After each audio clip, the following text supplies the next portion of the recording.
sa panahon po ngayon, bukod ang kababaihan ay ilaw ng tahanan, ngayon kinukonsider na rin ang kababaihan bilang pader ng isang pamilyang Pilipino. Ang dami na nating leaders ngayon na mga galing, puro kababaihan. Binabanggit ko po ito sa inyo dahil babae ako pero kinaya ko ang lahat ng challenges na ito.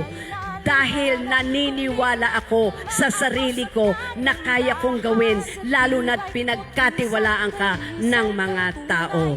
But of course, hindi ho ako nakalimot magdasal kasi hindi ko ho kaya mag-isa.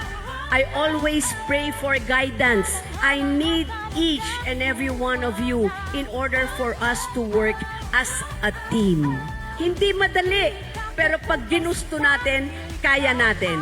Ipagpatuloy natin ang inspirasyon para sa pamilya, para sa ating Batangas, at para sa ating bansang Pilipinas. To all of you, Happy Women's Month. Aasa po ako sa inyo. Mabuhay po kayong lahat. Mabuhay po ang kababaihan. Magandang umaga ho sa inyong lahat. God bless us. Good morning.